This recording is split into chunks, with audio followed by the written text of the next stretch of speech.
on, Jesus loves you. This morning we're going to be speaking of loyalty in ministry. We're going to be looking at loyalty, we're going to be looking at what disloyalty also means, and we're going to be looking at the blessings of loyalty. Now, what does it mean to be loyal? To be loyal means to be faithful to a cause.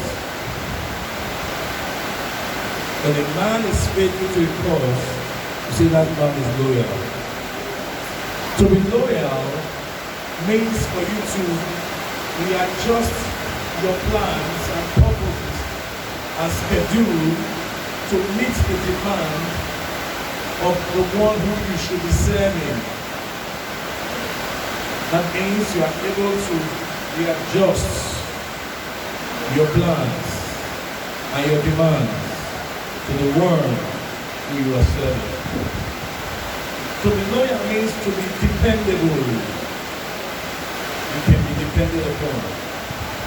To be loyal means to be focused. To be loyal means that you are trustworthy. Your yea is your yea and your nay is your nay. For bearable, to be loyal means you are a person of integrity. What does it mean to be loyal? To be loyal means you are focused. You're focused on what you're doing. You're focused on what the ministry should be doing. To be loyal means that you are single-eyed. If you're in this ministry, you're committed to what this ministry does. You're not busy comparing this ministry to another ministry. No, you are loyal and committed to what is being done here. To be loyal means you are absolutely committed to the vision of the ministry, to the vision of the senior pastor under which you are threading. To be loyal is not to question, dispute, or analyze instructions given to the servant of God. The servant of God gives instruction. The servant of God says this is what we should do. You are not going back to dispute. You are not going back to analyze whether I should do or I should not do. What does it mean to be loyal? It means to be obedient to authority. To be obedient to authority. And this to me in scriptures, the scriptures, Saul and his family would have enjoyed kingship forever. God had no alternative plans for another king. But because of the act of disloyalty of Saul, God had to raise up his neighbor called David, a man after his own heart. So to be loyal means to be after the heart of God, after the heart of the vision, after the heart of the ministry, after the heart of your senior pastor. To be loyal means to be obedient to authority. You're obedient to the authority. To be loyal is not for you to project yourself. Because one of the things that killed Saul was that Saul was not interested in himself. You know, when he saw the bleating of the sheep and the bleating of the goat, what did Saul say? Saul said it would be good for a sacrifice. He was interested in just the bleating of the goats and the rams. Not because he wanted to please God. So, to be loyal is not to project yourself, but to project the vision and the vision here. To project what the church is doing, not yourself. To be loyal means to protect the vision. You are defending the vision. That's what it means to be loyal. It means you are unwavering your commitment. What you say in the front concerning the church and the man and the woman of God is the same thing you say behind. You are not double-tongued. You are not double-faced. Hear me well, you are not black in the morning, white in the evening. That is what it means to be loyal. Now, many people in scriptures who would have attained, come to the place of their destiny could not reach there because of disloyalty. Satan could not fulfill his destiny because of disloyalty. One of the things he always said was, I will build my throne. I will exalt my throne above the Most High. When what is in your heart is to project yourself, very soon you begin to manifest traits of disloyalty. When what is in your heart is the spirit of competition, you want to compete with somebody. You know, some people will say, I have no scriptures that so much now. I don't even know what mama is preaching or what your papa is preaching. I think I can do better than that. That That is the spirit of competition. And disloyalty is already on the way. Disloyalty is the manifestation of the spirit of envy. Envy. You cannot praise someone else. You cannot appreciate someone else. A little praise, maybe the day you led praise and worship in church, and the Holy Ghost came down, visited the people, you now begin to carry your shoulders. You are now puffed up in pride. Disloyalty is something that we must all fight against. Listen to me, there is nothing you have that you have not received. There is no revelation you think you have that you have not received. You know, some of us come to a point in our lives where we cannot even acknowledge the role that our senior pastor has played in our lives. When you come to a point where you think, I have known it, I can do it, I can even do it better, is the manifestation of the spirit of disloyalty. And you need to check it. Another, if you look at Hebrews chapter 11, one of the guys whose name should have been mentioned among all of the generals there is a man called Joab. He was the chief of staff of David's army. But listen to me, it came to a point where Joab began to do his own. When Joab began to, when David gives instructions, Joab no longer answers to David. He answers to himself. He does what he likes. There's somebody told David, said, I have forgiven this man, don't kill this man. Joab still went ahead and killed the man. When you are self-willed, it's a manifestation of disloyalty. Listen to me. When we get born again and we come into the kingdom of God, God expects for us to submit to leadership. It is required, it is demanded. Hear me well. Any ministry that must grow, any ministry that must increase, any ministry that must make impact, if it does not have loyal people, that vision cannot come to pass. You know the Bible says where there is no vision, the people perish. Where there is a vision and there are no people to push it forward, the vision is frustrated. You know why? Because ministry requires two key things. First is people. Secondly, it requires resources. And listen to me, when you have people, you have resources. You can have resources and you don't have people. So, listen to me. Many of us are like Joab.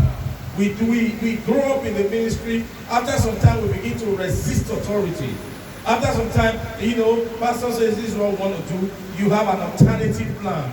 You have an alternative plan. Sometimes it happens in church. We're having a seminar like this in church. So people will say, I have my own program. In the things of God, you don't have your own thing. You've got to follow what God expects of you to do. You say, bro, why were you not in the program? I already had a program somewhere. When the church has a program, we must learn to submit to authority. We must not be like Joab, who was doing what he did. Even Joab went as far as going to befriend David's enemies. Joab. Even when Absalom rebelled against the father and told the father, my father is too slow in answering you. My father is too this. My father is too that. Make me the king. Let me be the king. Hear me well. One of the people who aided him secretly was Joab.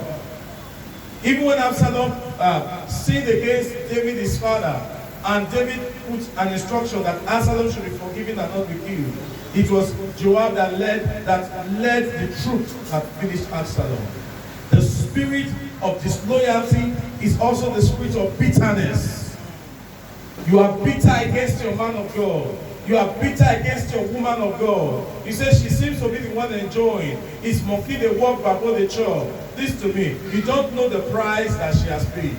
God is going to reward everyone based on the price that you have paid. When you begin to see some people, God begins to bless them in church. Instead of being bitter, begin to find out what have they done. What quality of services are they giving to God that is making God favor them? Instead of it to become bitter, which is one of the manifestations of the spirit of disloyalty, begin to find out. Do you know that people who are disloyal don't take correction? Whenever they are corrected, they fail. People who are disloyal, hear me well, don't walk in obedience. Whenever you tell them things, they do right the opposite thing, just to find out what will be the reaction of the man of God or the reaction of the woman of God. The Bible says how good and how pleasant it is for brethren to dwell together in unity. It is like the oil that flows from the head of Aaron down to his beard, down to his skirt, down to his knees. There the Lord commanded the blessing. The spirit of disloyalty fights unity. It fights togetherness. It fights working together. In fact, the spirit of unity is the spirit of fault finding. You find fault with everything. The choir didn't sing well, and you don't come for choir practice. The choir didn't do this well, and you are never available. You find fault with everything. You find fault with everything. Find fault with the preaching, find fault with this, find fault with that. That is the manifestation of the spirit of disloyalty. Listen to me. If you are loyal, hear me well, you are committed to seeing it work. If you are loyal, you are committed to building up things. If you are loyal, you are committed to seeing things really work in church. Something happened in the church sometime. There was this young lady who was one of the foremost vocalists in the choir. She began to have issues with members of the choir. And so the church was going to hold a very good crusade, big one. She deliberately stayed at home. Because she said, I will not be singing at this small choir. They will be taking the glory. Listen to me. People who walk in disloyalty, they are looking for glory. Hear me well. God will reward you based on your heart. He said, I have found David, a man who is after my own heart, who will do my will, who will do my plans, who will do my purpose. So she deliberately stayed at home. Hear me well. They were all looking for her. Where is Sister so and so? She's supposed to take lead the song in the crusade. She is nowhere to be found. They were looking out for her because she deliberately stayed back. Listen to me. The manifestation of disloyalty is like the manifestation of the spirit of wickedness. It's like the manifestation of witchcraft. Yeah, well, and you know something? That night God judged her. That night she passed away. I don't know where she's going to go. Whether it's heaven or hell, I don't know. Whatever God has given to you, it is meant to bless the body. It is meant to bless the church. It is meant to bless the people. God did not, listen to me, the anointing has not been given to you primarily for yourself. The anointing has been given to you to bless and to minister to others. Get that right. When God anoints you, first of all, it's not even primarily for yourself. When God anoints you, first of all, is to be a blessing to his work and to be a blessing to the people. The spirit of disloyalty manifests in gossip. There are so many people in church who know how to gossip. We saw Brother Nkem and Sister Nkechi. I don't know if they are going out. You begin to spread the gossip. Listen to me. Anything somebody tells you, ask the person, can I quote you? Can I say you said so? If somebody tells you, you cannot quote him. If somebody says you cannot say, I said that in verbatim, it's a manifestation of gossip. And there is nothing that destroys the church as much as gossiping. When members begin to gossip. Listen to me. You saw what gossip did to Miriam. They were gossiping about Moses. Yet well, she was gossiping. They were older than Moses. They were gossiping. How can Moses have gone to marry this kind of wife? They were gossiping the whole camp. The gossipers are like whisperers. Sister Nkechi, have you heard what is happening in church? Brother Jones, have you heard what is happening in church? Sister this, have you heard what is happening in church? This, that. And you know what happened? For that sake, God judged Miriam. Miriam was a prophetess. She became leprous. God would have also judged Aaron, but Aaron was wearing the priestly garment. God said, listen to me, stop gossiping. Stop false accusation. Stop gossiping. Stop false accusation. Stop walking in disobedience. Stop walking in strife. Some of us simply compete with one another. Most times it happens in different departments in church. Sometimes it happens, instrumental, I say, the day Sister Nkechi is singing, I will not play the keyboard well. Instead of playing F flat or E sharp or whatever, I will play another tune so that she cannot be praised. So that, what she's doing will not flow. Listen to me. What you are doing, you are destroying the work of God. It's not about Sister Nkechi. It's not about Brother Jones. It is about the work of God. That was the reason why God judged Miriam. Miriam became leprous. What is being leprous? Leprosy is being dead. Some people in church, they are leprous. They are no longer sensitive to spiritual things. They no longer have feelings for God. They no longer have feelings for the word of God, for the things of God. So the son of the signs of disloyalty is pride. Another one is pride. Pride. Mama lifted you up. You're not a Sunday school teacher. And the little revelation you got, you even copied it from Mama. You now feel that after what does she want to say? Mama is preaching, you don't make notes. You just set your eye on the anointing. Finish saying what you want to say. You begin to watch your wristwatch. Mama should close service down. You have raised up yourself to become a controller. You have raised up yourself to become a man or a woman who, if things are not done the way you want to do, you raise up a crew. You know, people who work in disloyalty, they have a crew in church. They have a team in church. They have a team in church. They know how to gossip. They know how to take the head of A to hit the head of B. They know how to cause confusion and cover it up. Before mama, yes ma, yes mommy. But when you get amongst the people, you say, God is watching you. Disloyalty. It's there in the body of Christ. What's disloyalty? Disloyalty is disregard to authority. Whenever authority in church has been constituted by God, if you are fighting authority, you are fighting God. A pastor was giving an example one time. He was preaching, and right in the middle of the service, God said, this week, the church is going to have fast and prayers the whole week. I could hear some people complaining. Fasting and prayer again? We just finished last week. Does pastor want to kill us? But listen to me. Sometimes when some things are declared like that, when a man of God is under unction, it may just be because of you or because of your family members. As they continue the fast and prayers, first day, second day, third day, in the midst of the service, a sister collapsed and passed on. But thank God it was a fast and prayer section. The church got into prayers, and that spirit of death was rebuked, and she came alive. Just imagine if that sister stayed away. Just imagine if that sister is a disloyal person and say, I am not coming to church. Let them be doing the thing. In that service, and I can tell you the reason why that fasting and prayer was declared, the man of God may not have known the exact reason, it was just because of that sister. Listen to me. Stop disregarding authority. Stop speaking against authority. Just like those who spoke against Moses. They say, is it only Moses God speaks to? Is it only Moses who understands God? And God said to them, hi guys, be careful. Moses is my servant. I speak to him face to face. I speak to him mouth to mouth. You may have PhD, Moses does not have PhD. You may have so many theological degrees your pastor does not even have. But listen to me, you must follow authority. Because it's the one God has given the vision. He's the one God has given the mandate. Listen to me. No ministry can succeed with with different visions. Anything that has two heads is called what? Is a monster. Somebody talking to me this morning. You have somebody now, he has two heads. He's a monster. In church, people want to form themselves as being head. Listen to me. It is time to have reverence for God. It is time to have deep respect for God. It is time to have deep respect for the man of God. It is time to have deep respect for the woman of God. Listen to me. Don't begin to walk out of lack of reverence for God because it's a sign of disloyalty.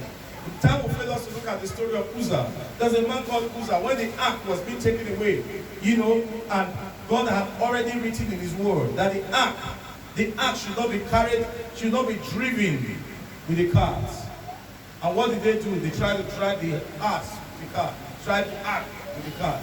And the Bible says God was angry and God killed Uzzah. God had already written in his word that the ark was going to be carried.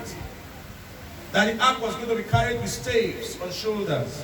But what did they want to do? Listen to me. When you begin to walk in disloyalty, you want to do what pleases you. You want to do what you feel is modern. You want to do what you think is attractive. God has not called us to do what is attractive. God has called us to do what he wants us to do. Hear me well. So, we shouldn't be like Uzzah, who had disrespect and disregard for God. It was a manifestation of disloyalty in ignorance. Hear me well. Time will fail us to talk about Gehazi. Gehazi was supposed to be the one that was going to take the double portion of the anointing that was on Elisha. We remember the story. When Naaman came and said, well, I want to be healed, based on what he had said, and the man of God said, go and bathe in this river. Naaman was complaining, there's this river, there's that river, there's that river. And Naaman brought a lot of presents, and the man of God said, I don't need your presents. So Naaman went to take his bath, and he became healed after the seventh time. And Gehazi left and went to block Naaman on the way and said, give me the changes of raiment quickly. I have visitors. In fact, he even asked more than what the man of God himself would have even asked. Listen to me. There is a great manifestation of disloyalty when your heart is full of greed. When your heart is full of ambition that is not of God. He wanted to be rich over time. He felt that the man of God was not smart. We have caught one move right now. We have caught one guy right now. Let's rid him of everything. But listen to me. When he went to do that, he never knew. Bro, sis, he never knew. And the man of God knew what he was doing. And when he came back, the man of God said, where did you go? He said, oh, I had running stomach. I just quickly went to the toilet. And their toilets in where they're having crusade. He said, no, I went to the special toilet I go to in the bush. And the man of God said, when you did all this, I saw you. And the man of God judged him immediately and said, let the leprosy that was on Naaman come upon Gehazi to his posting ambition. Hear me well. Hear me well. What are you driven by? Are you driven by your own desires? Are you driven by your own vision? Are you fulfilling a divine assignment? Are you doing what God expects of you to do? If what God has called you to do is to be in the choir, be in the choir and function in the choir. You know, one of the manifestations of disloyalty was one of the kings in scriptures. Hear me well. He was sick, he didn't consult God. Instead of him to wait for the priest to come, he went to offer censer. And God judged him and said that king was going to die of that sickness. Why? When you begin to walk in an inordinate ambition, you want to do what God has not called you to do. Look at what Saul did. Saul could not wait for Samuel. He went to say, is it not just to light the fire? He went and he went to light the fire. He didn't know that God was judging him. It's time to fulfill divine assignment. Let me share a few scriptures with you. Hear me well. It's time to fulfill divine assignment. So, what's loyalty? Let's start to tidy up a little bit. What's loyalty? Is to stand firm with your man of God. Through crisis, through difficulties. Paul was giving an example and he said something. He was writing something from 2 Timothy 4 verse 9 to 10.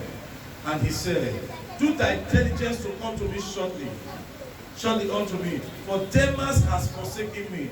2 Timothy 4 verse 9 to 10. Let's take that and read. For Demas has forsaken me, having loved this present world. You see, Demas started very well. But at some point in time, he became disloyal. He was one of Paul's first missionary that goes with him around. For he said, Demas has forsaken me because of the love of this present world.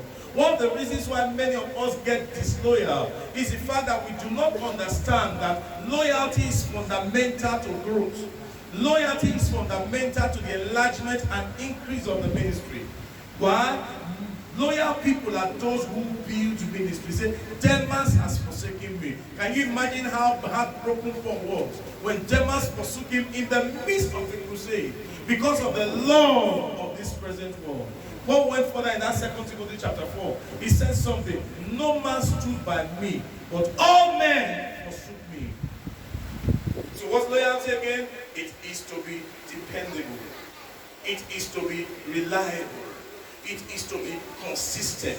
It is for you to be there for the man of God. For you to be there for the woman of God. For you to be in total support of a ministry. For you to be in total support of what God has called the ministry to do. Not just saying it with your mouth, but saying it with your heart. Because we have many people in church today, they are very good. They say, Mama, I will be there for you. I will be there for the ministry. I will be there for this. I will be there for that. But in the midst of crisis, in the midst of persecution, you can't find them there. Listen to me. Paul said, Demas has forsaken me because of the love of this present world. If you look at that scripture, you are going to see so many people who forsook Paul. But thank God for people like Timothy who stood with him. Thank God for people like Timothy who were loyal, who were faithful, who were dependable. Listen to me. You don't know loyal people in church when everything is rosy. You don't know loyal people in church when everything is moving on. But let the ark begin to shake. Let some things begin to happen. Then you are going to know those who are loyal. those who are committed. I pray for you this morning that you be loyal, faithful, and committed in the name of the Lord Jesus Christ. Because loyalty will bring promotion. Loyalty will bring increase. Loyalty will bring favor. Loyalty will take you from nowhere to somewhere. Psalm chapter 71 says, God said, I know David. He began to follow the sheep. He began to build the sheep. He did it with integrity. He did it with absolute honesty. He did it with absolute trustworthiness. You know, he did it with all of his heart. Are you singing with all of your heart? Are you doing things with all of your heart? When somebody comes into the choir who seems to be more gifted than you, how do you feel? Do you feel intimidated? Do you feel sidelined? No. Everyone is contributing and doing his own. Everyone is faithful to what he has been called to do. You know something I find in church? Sometimes a new person comes who may be more gifted, who may be more anointed, doing something, and the people who used to do, they drag back. It's a manifestation of disloyalty. I read the scripture from Psalm 133. It says how good and how pleasant it is for brethren to dwell together in unity. Unity means I contribute my part. You contribute your part. Hear me well. Paul said, they have all forsaken me. Now listen to me. Loyalty comes from a relationship with God and the man of God. If you have a relationship with your man of God, you will hold forth his hands like Aaron and Paul. If you have a relationship with the man of God, even when you know the areas of his weaknesses, you don't concentrate on the areas of weaknesses. Hear me well, you concentrate on the areas to build the work. Listen to me. There is no man living upon the face of the earth today who does not have one area of challenge or the other. Look at all the Old Testament prophets. Many of them were very angry set of people. Hear me well. Because prophets wanted to... Am I talking or thinking this morning? Yes. Prophets wants it done. A prophet goes and says, God says you will die. He does not polish it. It is straight off. It is straight. God wants men and women who are loyal. You walk with a man of God, there are some things you are going to see. When Elisha was washing the hand of Elijah, when you look at 2 Kings chapter 3, hear me well, he was washing his hand. You know, when you are washing the hand of somebody, you see some dirty parts. Maybe he's angry. Or maybe you have said with your prophet, you know, when he sleeps, he snores. You know, or when you are with your leader, you know, sometimes he may not act too fast. Because some leaders are very calculative, particularly when they are in pastoral ministry. You know, very calculative about some things. A lot of times they like to stay at the edge. Hear me well, over some issues. Oh, you came to report. Because Sister Keturah sleeping with Brother Jones. He says it's true. The man of God is, you are just expecting that by the next Sunday he's going to say, Sister Keturah, Brother Jones, without clear evidence, you are suspended. No. He's going to take his time to find out. He said, Pastor, it's too slow. Hear me well. Hear me well. Hear me well. Every leader has his own area of challenge. Sometimes they may be slow in making some decisions. You know what? What you don't see, they see. What you don't know, they know. What you cannot perceive, they can perceive it. And sometimes they take some time to make some decisions. Brothers and sisters, but you know, you cannot be loyal if you are not friendly with your man of God. And if you are not supportive of the vision. That's why Paul and Timothy, Paul was the one who raised Timothy. Timothy was a bishop of the church over 60,000 people, small boy. Paul was just an apostle traveling everywhere. If it's today's, people say, Timothy is greater than Paul. But Paul understood what his ministry was, and Timothy understood the place of loyalty. Because if it's some of us, Mama lives you over this place, and she's preaching around the world. Next time Mama comes to the place, there will be a clash of authority. Am I talking or thinking? You know why? Because some of us do not understand the place of loyalty. When you are loyal, you are submissive. When you are loyal, you don't allow the assignment that they have given you to run over your head. Because don't forget, Timothy, God saved under the ministry of Paul. God filled with the Holy Ghost under the ministry of Paul. God, you know, everything he knew about God came under the ministry of Paul. That's why Paul could say to Timothy, do you know what it means to pastor 60,000 people? And yet, the apostle who ordained you, consecrated you, started the church and put you there. And sometimes he sent Timothy a message and he said, Timothy, when you are coming, bring me the parchments, bring me the books, bring me the this. Some of us will be so carried up in pride. And now pastor 60,000 people. You are just an apostle, just traveling, planting churches. You are not, planting churches, equipping men. Even in the prison. He was even, thank you, he was even in the prison. Maybe some of us won't go. Say, does he know who I am now? 60,000 people on that, who does it command? Listen to me. Loyalty is based on a relationship with God and the man of God. Paul was saying to Timothy, 2 Timothy 3 verse 14 says, continue thou in the things which thou hast learned and hast been assured of, knowing who thou hast learned them from. Told him to continue.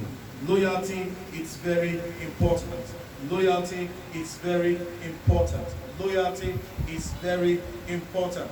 You've got to love the ministry. You've got to love the man of God. You've got to love the woman of God. What are the qualities of these loyal leaders? Let's quickly take that this morning. Loyal leaders, they are committed to the vision of the ministry. They are committed to the vision of the ministry, totally. What are loyal leaders? They are supportive to the man and the woman that carries the vision. Fourth quality of loyal leaders, they are faithful. The fourth quality, they are reliable and trustworthy. They are reliable and trustworthy. Fifth quality, they are not double-faced. They don't come before mama and say, Mama, I am with you. Even if nobody comes to church, I will come to church. Even if nobody is there, I will be there. Just a little trial, just a little test, you can't find them. People who are loyal, they are reliable, they are trustworthy. Point number 5, they are not double-faced. I know what I'm talking about. You see some people who are closer to pastors and those who go to... Are you not surprised at things that happens in the houses of pastors? How does it get to the newspapers? It is people who have been there saying, Pastor, I am with you. You can count on me. I am there for you. Who reveals it? It's those who are double-faced. Hear me well. They have the keys of Judas. Hear me. They have what? The keys of Judas. They are friends to Jesus in the day. They are also friends to his adversaries. Are you double-faced? Who are loyal leaders? They are always available. Don't tell me how much you love the man of God or the woman of God and the ministry, and you are not available. You are not there for prayer meeting. You are not there for Bible study. You say, Mama, I'm loyal to you. I've come to discover that even some people who go with the pastor to so many places sometimes can be the most disloyal people. That's the reason why. Bishop, are you not surprised when people are close to the pastor, they are not British? Have you not asked yourself? You are close to the river. You are close to the source of the river, and there's no water in your life. There's no refreshing in your life. Watch it out. Loyalty is not just only action. It's what is in your heart. It is what? It is what is in your heart. Hear me well. They are always available. I said something about the definition of loyalty. I said loyalty is the ability to readjust your plans and your desires to the one who you are meant to serve, your leader. Hear me well. Your leader wants something done. His own, or there's something that is to be done in the ministry. That which is to be done in the ministry is the last you ever consider. It's a sign of disloyalty. It's an ability to readjust yourself, readjust your plans to the one who you are meant to serve. What is loyalty? Is to function on the ground, on the background, and yet to work well. Some of us are like a man they call Diotrephes. He's there in the book of John. That man was always resisting apostles. He was always resisting visiting ministers because he wanted only me to be seen. Only me. He constituted himself as a lord over that local fellowship, over that local assembly, to the extent that he was resisting visiting ministers. He was resisting people that Paul sent. He was resisting them. Listen to me. You need to come to a place where you can function on the ground, function in the background, and yet you don't want to show yourself. Listen to me. Anybody who is always wanting to show him or herself is already on the path of disloyalty. Anybody who does not respect authority is on the path of disloyalty. Look at what Joab did in the ministry of David. Yet, Hebrews chapter 11 was written. Check it. Joab's name was not mentioned. Conquered many battles. Did many things under David. But bro, check out. Why was his name not there? He was disloyal. May you not be a disloyal man. May you not be a disloyal woman. In the name of the Lord Jesus Christ. Let me say this.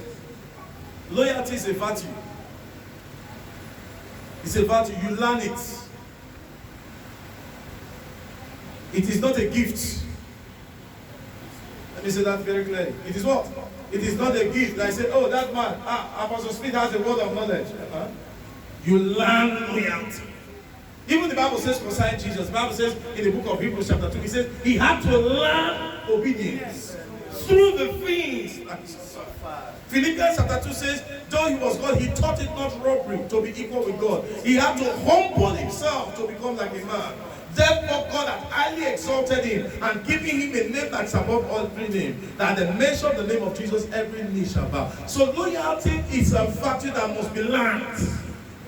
Loyalty is stickability. You are sticking. Oh, time will fail me to talk about some things this morning. Hear me well. Do you know that Elisha was not born in a prophet's family? Only one day he was in contact with Elijah. He went to sell his 12 yoke of oxen and began to follow the man of God. Listen to me. He was only the one who knew, out of all the sons of the prophet, that there was a place called a double portion in the anointing. He was also the one who knew how to. Do you know how much mockery he endured? Woo! Prophet's born. You have no life of your own. You are always following prophet. You know, the others were carrying their shoulders and saying, just like Elijah is a prophet, I too, I am a prophet. Until it got to a time when Elijah was going to go away. There's always a test of loyalty. The first they got to a place, Gilgal. And they got there, and the man of God said, stop by, don't follow me anymore. It's okay, just stay. He said, I will follow you. He said, today I know you are going away. You know, from Bethel, they got to, from Gilgal they got to Bethel. From Bethel, they got to Jericho, the place of warfare. From Jericho, they got to Jordan. And it was then the man of God opened up to him and said, if you see me going away, you get it. Listen to me. If you are loyal, there's a blessing that comes. And so as the man of God, thank you, as the man of God was going to go away, after they had taken the mantle of the man of God, from Jordan they crossed into Jericho. As he was going away, there was a wild wind. Listen to me. When the wild wind comes, it carries dust. I don't know if you get that kind of wind this way. It carries dust, it carries stone, it carries all the things. The man was still focused. Listen to me. Sometimes when you are loyal, people may accuse you. People may say things about you. People may discredit you. But keep it focused. He began to shout, my father, the chariots of Israel, my father. And the man of God dropped the mantle and he picked it up. Listen to me. Until you come to the place where you understand your minister, your senior minister is your father. In spite of all you know, in spite of what you have been doing, until you come to a place of fatherhood. What's fatherhood? It is relationship. It is connection. It is a flow. You are drunken into the spirit of your man of God. So if we're in church, hear me well, you don't have one tape of your pastor, but you have one tape of, we have tapes of other people. It's a sign, it's a clear sign that your disloyalty is going away from the ministry. You can publicize, oh, do you know what God is doing in this ministry? They have 1 million people. You cannot tell people about the ministry where you belong. Listen to me. You cannot be proud and say, oh, Mama, so and so is my mother in the Lord. Something is wrong. Listen to me. Other sons of the prophet did not get a double portion of the unction. This man got it. Why? He was focused. He recognized it was his father. Did you ever know? Did any other son of the prophets ever call Elijah their father? No. They looked at him as an equal. They looked at him as he's one of us. They looked at him and said, we don't even know where this man is from. Until you are totally loyal, totally submissive to your man of God, to your woman of God, you won't get there. Do you know something? Disloyalty will show over time. Hear me well. That's why you find some people today, they tell stories. When that ministry started, with those who started it, where are you now? Because pastor corrected you. Where are you now? Because pastor rebuked. The role of the pastor is to correct, to rebuke, to instruct you in righteousness. In closing tonight, what are the remedies? How can I cure the disloyalty in my life? How can I come out of disloyalty? First is humility. Humble yourself before God. Humble yourself before your man of God. Humble yourself before your woman of God. And say, just like David. David sinned against God. He said, God, is to you I've sinned. If you want to kill me, kill me. But don't take the Holy Spirit from me. Don't take your presence from me. At that time, David said, God, I'd rather fall into your hand. He came in humility before God. Are you humble? Are you still humble? When you hit your first 1 million naira, are you still humble? When you hit your first, when you buy your first Prado Jeep, are you still humble? Do you still sweep the church? Do you still do things in church like you used to do? Listen to me. The more we are blessed of God, the humbler we should become. The hungrier we should become for God. Second thing, as a remedy to disloyalty, you must seek counsel. Don't think you have arrived. You know, somebody was talking about a brother. When he was earning $70, he paid his tithe. Please hear me well. When he was earning $70, he paid his tithe. By the time his income had to shoot up to $7,000, he said, "Laye, I can't pay my tithe anymore." And he came to meet the man of God. And the man of God said, "You have not been paying your tithe, bro. What's happening?" And he said, "Okay, I want to pray for you so that you go back to your low income." The brother said, "Sorry, man of God, I'm sorry." He started paying his tithe, and the blessings began to flow. Seek counsel. The top thing, repent and confess before God. You must repent. The fourth, return back to your first love. The things you used to do that raised you up, begin to do them. Begin to do them. Number 5, prepare your prayer altar. Because many of us start getting disloyal when we don't pray anymore. When we don't see God anymore. Point number 6, reject every trace of pride and self-exaltation. God resisted the proud. He gives grace to the humble. Number 7, respect the anointing in the life of your pastor. Draw from it, you will be blessed. Respect that anointing. Number 8, always project the man of God. Don't begin to criticize or rub shoulders with him. Can I tell you something? Your time will come. Don't jump into it. David had many opportunities to push himself into kingship. He said, "How can I sin against the Lord's anointing?" Even when he knew that the grace of God had been taken away from Saul, he still recognized, respected, and revered him as a man of God. Please hear me well. He said, "How can I?" He got a point. He said, "How can I?" You don't achieve it by violence. You achieve it by grace. In closing this morning, I declare you will make impact. I declare you will make impact. I declare you will make impact. I declare you will make impact. I declare your sacrificial service in this house, it will be rewarded. The same God who promoted Philip from just a helper in the church into one of the first model of a New Testament evangelist, may he promote you tonight. May he promote you tonight. May the grace and blessing that came on Philip as a result of hard work. The Bible says he had 4 daughters, and all of his 4 daughters, they were virgins and they were prophetess. His family became elevated. The anointing transferred from him to his 4 daughters. May the anointing for blessing, may the anointing for favor, may the anointing for increase, may the anointing for prosperity come on your life and come on your life in the name of Jesus. I decree you are blessed. I decree you are lifted. I decree you will run and not be weary. You will walk and not faint. In the name of the Lord Jesus Christ, every desire you have concerning the increase, the multiplication of this ministry, it shall come into manifestation. It shall come to pass. When this ministry shall be recorded in the annals of history, your name shall be there. Your name shall be there. Your impact shall be noticed. In the name of the Lord Jesus Christ. You are lifted this morning. You are exalted this morning. Is there anyone who is weak this morning? Receive strength. Is there anyone who is weary this morning? Be encouraged this morning. I declare it is well with you. I pray over this ministry. A new grace comes. A new anointing comes. A new favor comes. A new lifting comes. So shall it be for you. In the name of Jesus. Jesus' mighty name we have prayed. Father, we thank you for your Son. King of glory, we thank you for your Spirit that dwelleth inside me. Lord, we thank you, O Lord, for the grace you have given to me. Father, we thank you, O Lord, for your anointing upon his head.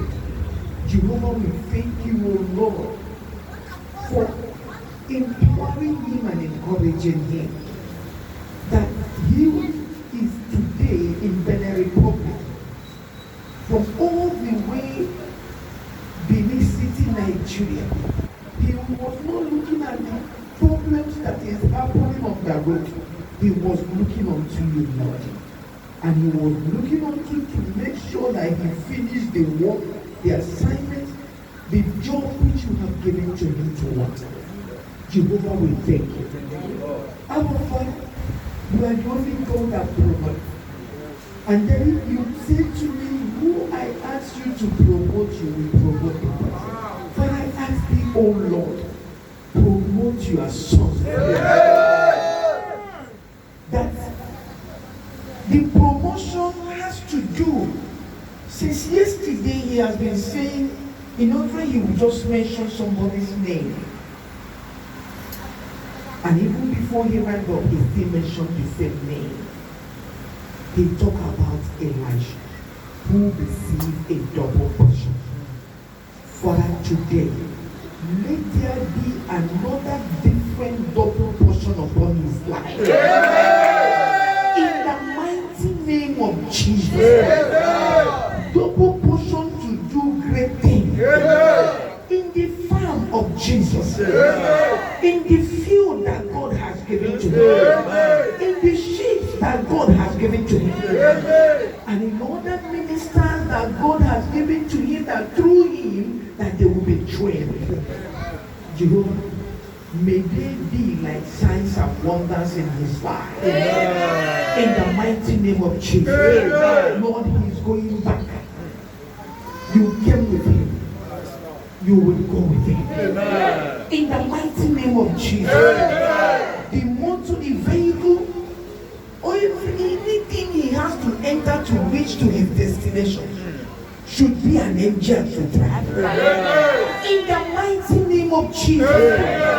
Father, open a channel of favor on the road for him. Open a channel of blessing for him on that road. And God, give him one person to tell that Jesus is good. It's that way that he's moving. That will change the life of that person. Because you have bring him, oh Lord, to change life. And he cannot stop changing life. In the mighty name of Jesus. Bless his ministry. Bless his congregation. Bless his followers. His disciples will not disappoint him. In the mighty name of Jesus. And may your anointing over his life continue growing. In the name of God the Father, the Son, and the Holy Spirit. I prophesy it is well with you.